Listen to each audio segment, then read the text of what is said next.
Welcome back to the Gridiron Guys YouTube channel, and today we are going to be covering the NFC South draft grades, our last NFC division before we jump right into the AFC. And boy, was the NFC South an interesting division, starting with the Atlanta Falcons. The Atlanta Falcons were all around draft rumors from a week prior to the night of the drafts. They were rumored to want to trade up from anywhere from pick 2 to 9, targeting an impact defensive player, but they did not, and they stuck at 16 and picked AJ Terrell. Kevin, how does that help their win now approach with an aging Matt Ryan? Well, after revamping their offense this last offseason, uh, they obviously had a defensive focus, and it started with AJ Terrell. They wanted a cornerback to replace Desmond Trufant, and AJ Terrell, oh boy, is he going to get worked on by Mike Evans, Michael Thomas, Chris Godwin. Carolina's got Robbie Anderson, DJ Moore. He's going to have a tough competition, but it's only going to make him better. He's a project cornerback. I think he's pretty good. He's one of the better corners in this class, but he is very raw too.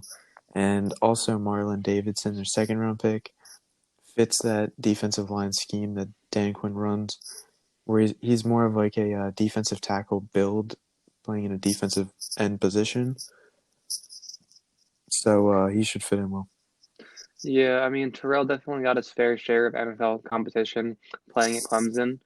But I like the Davidson pick because I feel like Atlanta's identity on the defensive line is kind of these bulkier, bigger guys for their position, like Grady Jarrett. They're guys who can not only play the pass, play the run, and they're kind of three down players. Versatile.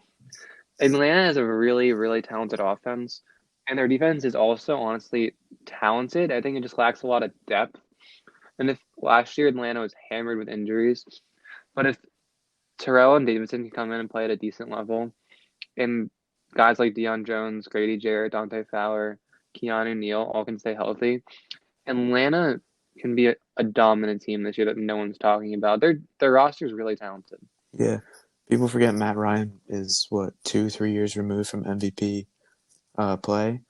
Matt Hennessy also was a great depth pickup at center slash interior line. He's great depth. I'm not sure if he's going to start right away, but he did play at Bosco nearby, and he's serviceable lineman for the future too. Alex Mack's getting older. Michael Walker's linebacker depth. Jalen Hawkins safety depth, and might have gotten a starting punter out of Sterling Hofstrecker. Yeah, Atlanta's a team that's not getting a lot of hype this year. I don't feel like anyone's talking about them with Tampa getting a lot of the hype for the NFC South and the Saints being so dominant. But I really think Atlanta can be the team that they're supposed to. You look at the end of last year, they played some really good football. In the beginning, it just wasn't there. I don't know what flipped for them, but they're a really talented team. They have a good roster, and they're not getting a lot of hype. If Matt Ryan plays well, and they have somewhat of a run game with Todd Gurley, that offense is elite, and I think they did a lot of good work on their defense in the draft. Yeah, they're a team that is they underperform a lot, but their talent goes unnoticed by a lot of teams. It honestly can be up there with most of the elite teams in the NFL from star power perspective. But a team that has completely overhauled their roster is the Carolina Panthers, getting rid of basically all the cornerstones of that Super Bowl run with Cam Newton now gone, as well as Luke Kuechly. The Carolina Panthers really put an influx of defensive talent into this year's draft, going defense with every single draft pick. I really like their approach, especially on the defensive line, being able to get Derek Brown and Yetur Gross-Matos. As a lot of teams see now, the recipe to success is getting pressure on the quarterback. There's no other way you can't cover guys at Tyreek Hill and Travis Kelce when Patrick Mahomes is throwing to him. The only way is to disrupt the pocket, and that is a great way for Carolina to start their Matt Rule tender. What do you think Mm. of the Carolina Panthers, what they did? I like the focus that they had on the draft, being that they took all defensive players. Derek Brown, Yetur Gross-Matos, and Brian Burns are going to help create a nasty defensive line for years to come. Jeremy Chin is a very versatile linebacker, safety hybrid, who can step in right away, maybe fill in the Luke Kuechly hole. Troy Pride is a great cornerback. I think he fell a little bit. And Kenny Robinson could be one of the steals of the draft. He was really good out of the XFL, the first ever player to be drafted out of the XFL, and And braving the and Lord and the too. last player to get drafted out of the XFL. Yeah, it's a pretty cool That feat to rest in have. peace, rest in peace XFL. You will be missed. It's pretty cool to say. I mean, being the first player and last player ever drafted out of the XFL, unless they make It a is. comeback, but I doubt that. And then the last two picks in the seventh round are depth players, but they both have a lot of upside too. Yetur Gross-Matos and Derek Brown. I love the picks. Yeah, I really just like how at pick six in the second round, they could have went a lot of ways. They had a lot of needs all around the ball, but they went with the physically gifted Matos to pair with Derek Brown and Brian Burns to put an identity to a defense that wasn't prior to the draft looking to be a crappy unit.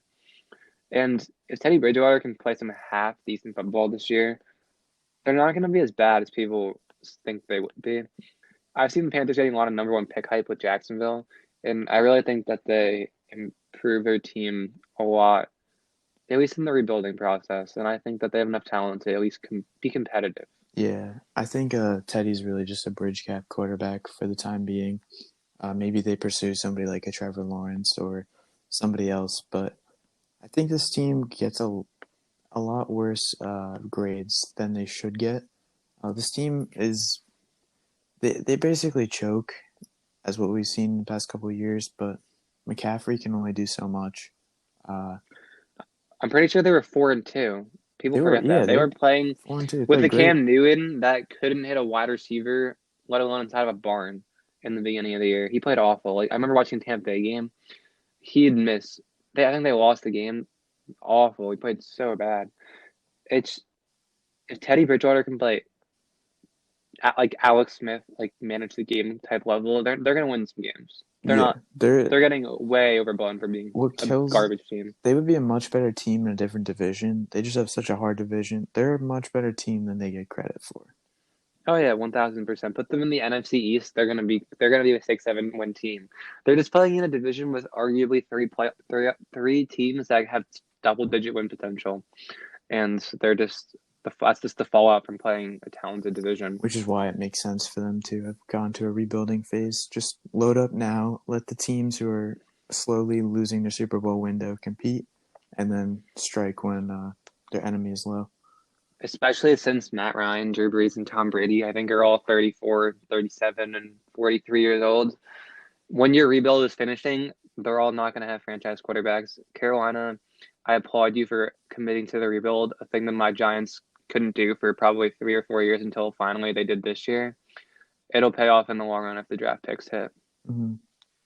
But now to a team that has just not gotten it done is the New Orleans Saints. Their roster is so good. So good. Drew Brees is a Hall of Fame quarterback. Their offensive line's elite. They have great wide receivers, great running backs, solid defense throughout. And they choke in the first round in Minnesota. How is this draft going to help them get over the hump this year? Well, the Saints didn't have many needs as a team, but their first round pick, they were able to improve at the speed of their interior offensive line slash center position. Even though they drafted Eric McCoy, a Pro Bowl center last year, Cesar Ruiz is going to take over at that right guard spot for Larry Warford. They cut. He was actually the slowest guard in the league, so it actually helps them out with running the ball and being more efficient in the screen game.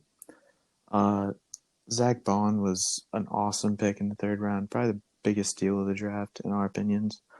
We had him as our probably top 15 prospect this year. They Yeah, got him at 95, 90 something. who knows? Maybe it was the diluted sample that made him fall very far, but he's a very raw player in a way because he doesn't really have a defined position at linebacker, but he'll figure his role out with the Mario Davis in New Orleans. And Adam Trotman, he was a beast out of Dayton.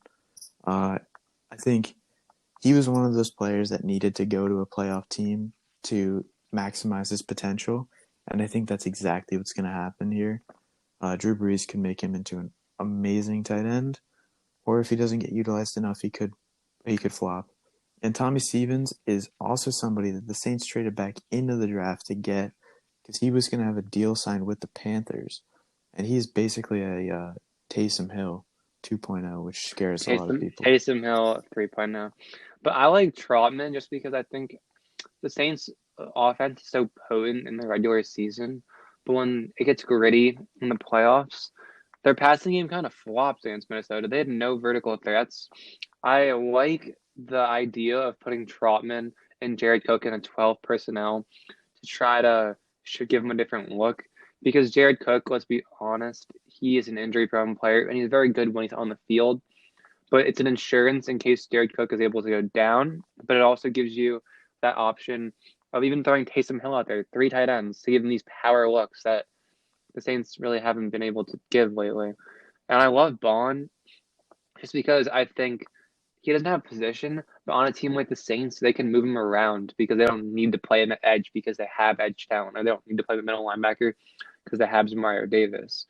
I think if utilized properly, he could be a dominant player day one. And Cesar Ruiz just getting younger, faster on the interior, able to cut Larry Warford to have some cap room to make a trade maybe in the middle of the season. Yeah, I The mean, Saints team really didn't get much better, but they certainly are just as good as they were last year, and they won 13, 14 games, so there's nothing wrong in that. yeah, it's also helpful being that they drafted Cesar Ruiz because their offensive line is one of the youngest units in the NFL. So you're saving a lot of money there. They after the draft, I think they were maybe a couple hundred to like $1,000 short of the cap limit. Plus, Zach Bond and Adam Trotman add a lot of youth to a very old team in the Saints, and that just shows you their push is now or next It's year. this year. It's this It's year. basically I this think. year, maybe next year, if they can manage to cap White right. Yeah, I mean, I think Breeze gonna retire this year, but the roster is still so good. They'll still be good without him. It's just like he allows you to win a Super Bowl. You don't know what you have in any other quarterback. Jameis Winston, like we have no idea. And moving on to another team, that Super Bowl window is probably 2, maybe 3 years. Tampa Bay Buccaneers, and they really had a nice draft, I would say. I like the Tristan Wirfs pick. Doesn't project necessarily as a tackle, but gives them offensive line depth to a unit that's not been good. Antoine Winfield in the second round was their highest graded safety, primarily because he's a great center fielder.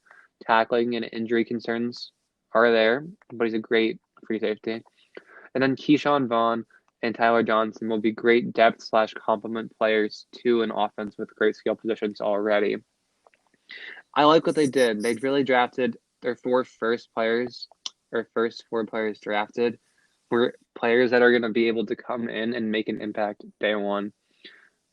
What do you notice from this draft that really stands out the most? I think they had a very solid draft. I mean, obviously, everybody knew they were taking a tackle or some sort of a lineman in the first round. Where if I think he's going to get the chance to start a tackle, being that he's very versatile, it's going to help in the run game a lot.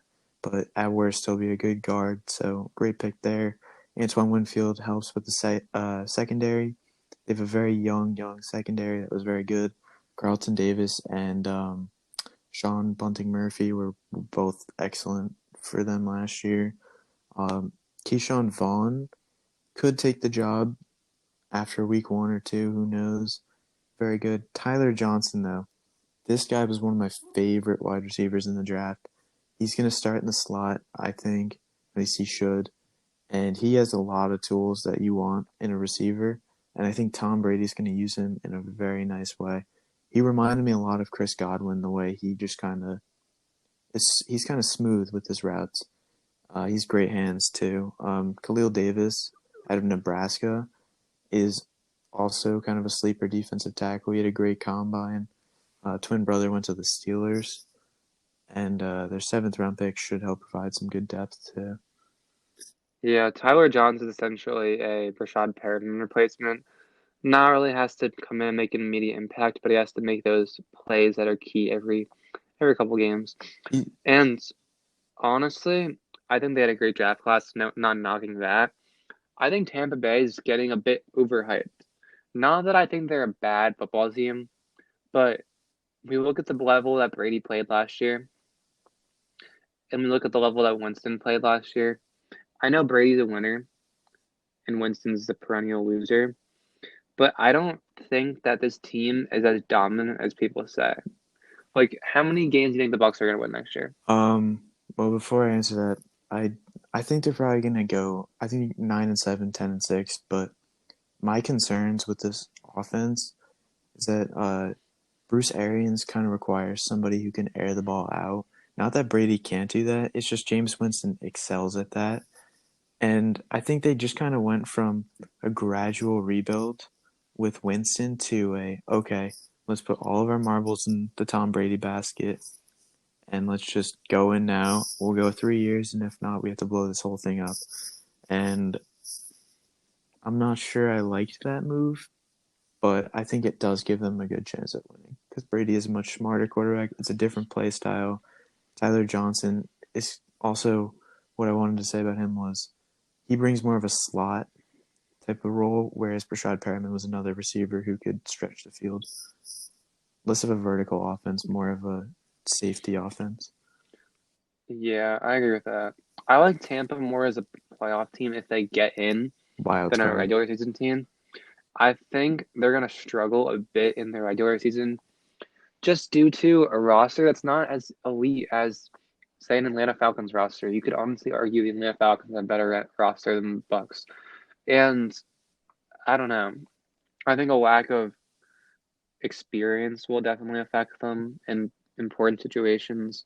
I think their run game could be a huge concern. They have had a putrid run game for a long time now. Vaughn may look to fix that. But I don't know. Look at the New England offense last year. Let alone Brady had a bad supporting cast, but he was not playing at a high level. He'll be able to get in there and win. He's a winner. But Tampa's going to be down to week 15, 16, 17 in that playoff race. They're not going to be clinching anytime before No, that. not with a division of that caliber. Especially, yeah, exactly. You have two games against the Saints and the Falcons that are going to be tough.